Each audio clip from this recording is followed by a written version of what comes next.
Okay, so I'll record this final bit, and let's use this as a sort of a summary and a chance if anybody wants to jump in with their own comments or observations. So what we've told you so far is permaculture is a design system for solving problems. And we're going to encourage you to think about, to see yourself as a designer, something that can initiate change in the world.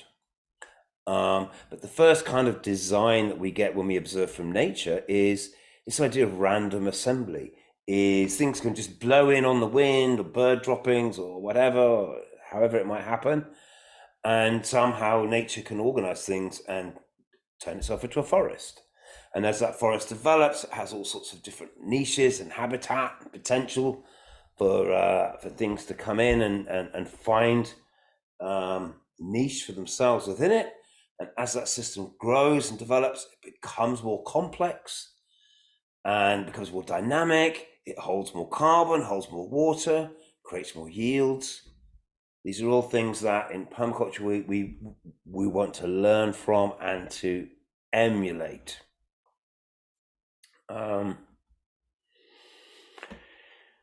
We've begun to touch on perhaps the reality of understanding, begin to realize just how important soil is, and we're going to enlarge on that in coming sessions where we will really deep down, delve into that. In fact, that's coming up very soon, actually. And I think also is then that gives us a sense of something to do, what our own priorities are. I like to say that permaculture encourages us to design from the soil up, from the ground up, and think about this process of succession. Succession starts with these humblest and simplest of life forms. Lichens that might give way to mosses, that might give way to simple grasses or very basic herbaceous plants that slowly, as they live and die, help a more complex soil to develop with more nutrients in it and more microbes in it. That then enables much more complex plants like trees to then develop. And that moves us then from, we've got people in the waiting room.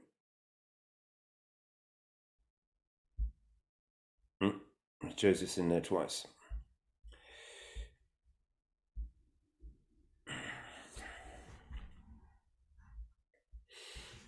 So yes, there we go. There's a little, just a feel really about where permaculture's taking us. We can observe and learn from nature, and then take those observations and see ourselves as a designer, as someone who can initiate something, set something in motion. And if nature can do it from random assembly, imagine what we can do with a little bit more thought, a little bit more experience, strategic placement of elements, understanding succession. We can speed these things up, and we can build highly productive systems, even potentially, from what's currently already available. Okay, I'd love to hear from anyone. Steve, could I chip in quick? Please, yes. Yeah, the whole concept of succession, other than showing us the emphasizing the side of critical observation, also gives us another aspect in life that we need to pick from nature: resilience, and also improvising and flipping the problem to turn into the solution. If you look at all the examples and the scenarios or case studies, it's a case of human problems, but nature is flipping them into solutions on the other hand. And it's a key call for us to be more resilient. Where let's say the path is blocked on one end, how about not now thinking so straight? Let's start thinking of the alternative. The concept of coppicing and there is pollarding. I would advise each and everyone on the call to really look into it, because it's really multifunctional. And if there is a case in one of the projects that we were working on where we couldn't do coppicing at the lower bit, there is another option to do the pollard, which is at slightly a higher bit. When we were in northern Uganda in the camp, there were goats, and if you pollard, if you do the coppicing solo, the goats will eat it up as the shoots come up. So the other alternative would be to do a pollard, which is slightly higher than the goats would reach. So if it would be good for members to look at this. And also, Deborah, this is one of the things that you could pass on to the community, because you're looking at how best to use the Rorena stoves. But then we don't want the Rorenas to also turn into another problem. How about now creating a solution to support the stoves? That is, doing regeneration and doing lots of multiplication for the available resources, which are the trees. So that's it for now. Back to you, Steve. Unless there is. Yeah, thank you, Gerald. Yes, and of course we're open to anyone else. So yeah, what I've witnessed in Uganda quite a lot, and many different things, is accidental coppicing and pollarding. So yeah, very good point, Gerald. Is that coppicing's at ground level, pollard is at sort of the top of the trunk level, and therefore you can have the regrowth happening above the height of your grazing animals. Yeah. What I saw in lots of places was accidental coppicing, where people had just hacked off the branches or most of the branches of a tree and then left it, and then it started to grow back again. But it hadn't been managed, it hadn't been done in a conscious way, or maybe it had started to happen and then they'd allow the grasses to burn in the dry season, and then that had killed off the process. So I know that it works there and you can do it, and I would be very excited. So I think it's something very much worth thinking about, and as you said, Gerald, something that certainly Deborah could be thinking of weaving into what they're doing there. Would anybody else like to contribute?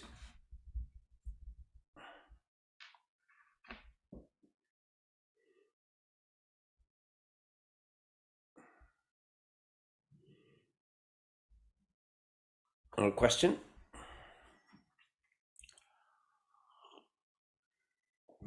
I think that there are some especially fast growing pioneer trees. So I've tried to sort of labor that point a bit, but the succession, even if it's a forest succession, it starts off with fast growing, often nitrogen fixing trees. And like the Leucaena, which we've seen used, for example, there's quite a few in that family, mimosa family, of trees which fix nitrogen. They can grow in very poor soil. They have these root associations with the rhizobium bacteria. So the tree can grow in very poor soil. You can coppice it, it will regrow, and at the same time, it will help build the soil. So you've then, again, this idea of, in permaculture, we want to make the smallest input for the biggest effect. And understanding how these processes work is how we achieve that. And there's no single answer, but what we want you to all try and think about is how you could take these ideas and make them relevant to you in your circumstance, with what you have there. So you know your species of plants better than I could ever know them. But you'll have plants wherever you are that fulfill the same functions in the succession, in soil building, in habitat and ecosystem building, because the same processes are happening everywhere. It's just the details are different because there are different climate zones. So that's one of the, again, one of the big take homes from permaculture, to understand that these same processes are happening everywhere. They just look and feel a bit different because of different circumstances. But they're all leading to sequestrating carbon, building more complex soils, and all those other things that we've been talking about. And that's why we want to partner with nature, because nature's doing this already. And by sort of hitching a ride, we can accelerate what we do and make things happen much more quickly, and get a much more, as again, you use the word resilient, Gerald, is by following these lessons from nature, we create much more resilient systems of our own. Your farm's going to look much more like a woodland, much more than it is going to look like a wheat field. Depending on where you are, of course, depending on your needs, depending on your priorities, depending on your climate. But in general, yeah. And you can see the potential of what could happen wherever you are just by looking at what nature's doing on its own accord.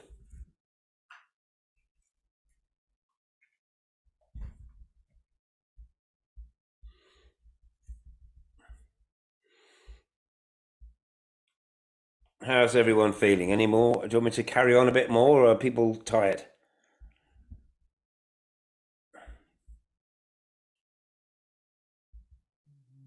I don't want to go too far in one day. I think let's go up to 7:30, or Okay. that's about another 7 minutes. And Yeah. Okay. we don't want to burn out everyone. Yeah. Well, I'm very grateful to have everyone here.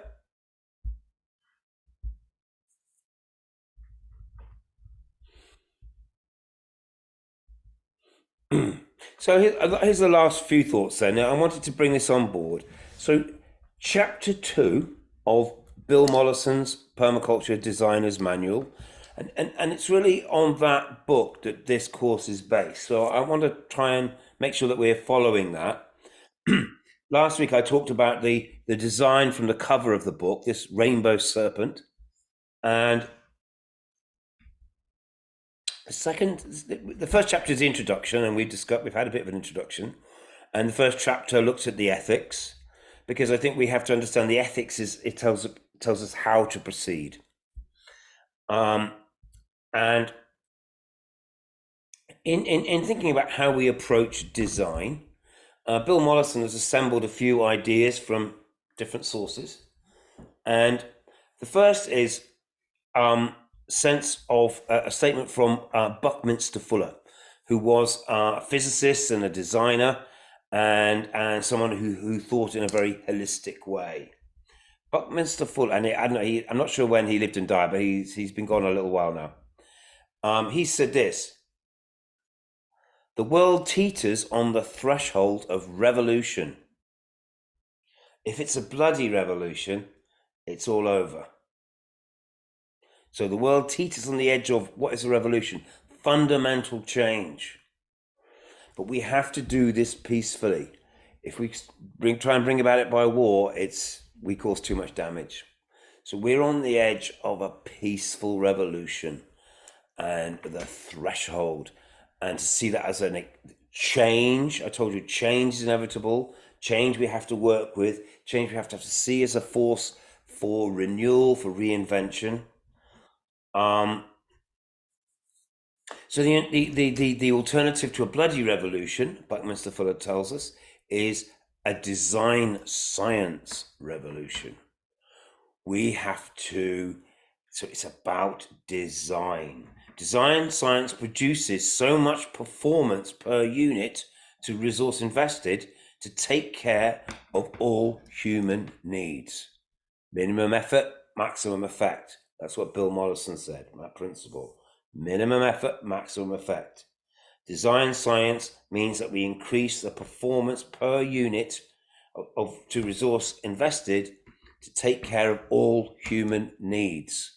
So within permaculture, within this mindset, we're interested in taking care of not actually just all human needs, but we understand that everything needs to meet its needs. And I'm inviting you to be part of this revolution, but not a bloody revolution, a revolution in design, a revolution in problem solving, a revolution in also people care, of us coming together as people who want to work together and want to collaborate. The next source that Bill took us to was to look at some of our elders, the Native, Indigenous, First Nation, however we want to see it, our ancestors, the people who and this is a quote from Chief Seattle, who was a North American Indian, but you know, First Nation, however we say this. Man did not weave the web of life. He is merely a strand in it. So yeah, look, we've come here with the inheritors of this succession system, and we've come along late. We've come along to find all this abundance. We reminded whatever he does to the web, he does to himself. To harm the earth is to heap contempt upon the Creator. To harm the earth is to heap contempt upon the Creator. This is what our ancestors tell us. Because everything in the natural world is connected, in this web of life is connected. So if we harm that web of life, we harm ourselves. We treat our own ancestors with contempt. Contaminate your own bed, and you will one day suffocate in your own waste. So we're being strongly warned of the dangers of contaminating our own bed, and that we may suffocate in our own waste. So these are big thoughts. These are really big thoughts. So when we embrace design, we realize that this is the next massive step for humanity. This is our evolutionary step, and that we have to honor our ancestors by understanding our place in this web of life, and understanding that we must not contaminate and degrade it. Wow. So Bill Mollison tells us this: the prime directive of permaculture is, well, the only ethical decision is to take responsibility for our own existence and that of our children, that of those we're responsible for. Our only ethical decision, your primary function, is to think about how you meet your own needs. There we go. And the people who are dependent on you. And we do that by setting limits to our own consumption, understanding that we're collaborating with other people, and that we're part of a natural world. The principle is cooperation. Cooperation, not competition. That is the very basis of future survival and of existing natural systems. And we summarize this up by saying, care for the earth, care for the people, setting limits to our own consumption. This is the prime directive of permaculture. So Bill also then referred us to Birch's 6 principles of natural systems. And I think these have been good to note, that nothing in nature grows forever. Therefore, there is a constant cycle of growth and decay. Nature is cyclical. It's nothing lasts forever, but the continuity can. Continuation of life depends on the maintenance of global geochemical systems. So the long-term continuation of life is reliant on the dependence of these long-term systems. So if what we're doing in the short term is disrupting the longer-term systems, then that's reducing the possibility for life to continue. These are very big and important lessons. The probability of extinction is greatest when the species density is either very high or very low. It's a very interesting observation, perhaps one we could unpack a bit more later. But obviously, if there's only a few species in a system, then if we lose one or two, the whole system might break down. But also saying is, if there's very, very, very many species, they might then all become so specialist that a shift in the system might make the whole thing collapse. So there's a sweet spot in the middle. The ability to survive and reproduce is often reliant on one or two key factors in a complex web of relations. So there might be many, many things that influence our success, but if one or two of the key things are wrong, then we won't go forward. So again, that's where we need to understand the patterns. We need to understand the important principles. If we can get those right, chances are that life will carry on. Our ability to change the face of the earth increases at a faster rate than our ability to foresee the consequences of change. So there's a big thought. As we're going forward, we're causing knock-on effects. But those knock-on effects are happening faster than they were able to understand them and to think about their consequences. So that's where the observe and interact, and going slow and steady. That's why it becomes so important, because of this sort of headlong dash into the future by humanity is causing many unanticipated consequences. Living organisms are not only means but ends. In addition to their instrumental value to humans and other organisms, they have an intrinsic worth. So in other words, everything has a right to exist, not because it might be useful to us or because it contributes to something else, is because it's life itself. And again, I think this idea feeds into our care for the earth care principle, is to value every component and understand that it in some way contributes to the greater whole. Okay, we've reached 7:30. We've had 3 hours. I don't want to push you too far, so I think we've made some good progress today, and I want to thank everyone for their attention. And I will be uploading the video that we've captured of this talk to the web page, so that'll be there as a resource in the future. And I will mute myself, but you're very welcome to contribute and say goodbye, or please share any thoughts you've had. Most welcome. So thank you everyone for your attention, and I wish you a good evening.